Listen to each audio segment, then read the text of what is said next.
Hi friends, so this is a quick short video on emergency funds.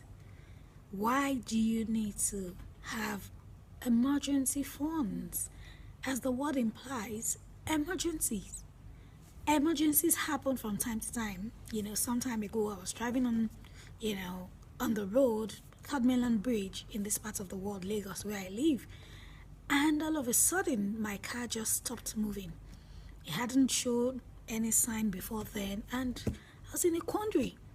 My husband was out of town. My mechanic was very much far away.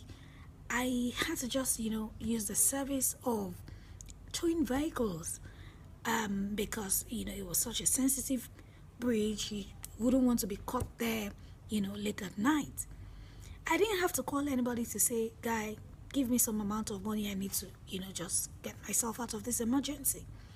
That's just a typical example of things that happen that we do not usually plan for. Emergencies happen, health emergencies, loss of a relative, medical emergencies. But I need to let you know that things that you need to plan ahead for, like your rent, like your children's school fees, are definitely not emergencies. Like I said in one of my videos, some people will call you up and say, you know what, I have an emergency, can you bail me out? So what is the emergency? Children's school fees. No, you have prior notice for those kind of expenses. Emergencies are things that that just crop up, that just show up all of a sudden. See the difference?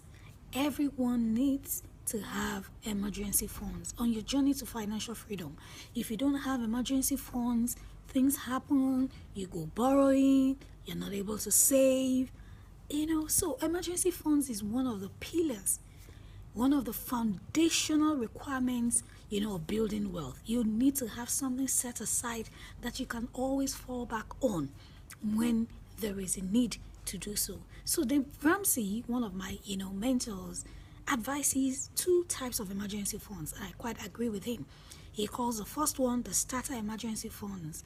And for those in America, he says have $1,000, which is 360,000 in Naira. That's the equivalent in Naira. But for folks in Nigeria, where I currently stay, 360 might be a bit, up there. I usually suggest have emergency funds of between 100 to 200,000. Things that will just crop up, that would require much more than 200,000 is a lot. But I tell you, some of those emergencies are things that you can easily meet up with 100,000 or 200,000. I agree with him. Plumbing works, you have to take your child to the hospital all of a sudden if you don't have an HMO insurance in place. So when you have that starter emergency funds, you can put it somewhere in a money market mutual fund or in a cash account, in a liquid account. If you put it in your savings account, it might not generate any substantial interest. But if you put it in a money mutual investment account, within 24 hours, you can easily, liquidate it. So rather than just keeping your funds, your emergency funds, no matter how small it is, in a savings account, put it in an easily accessible account where you can, lay hold on it when you want.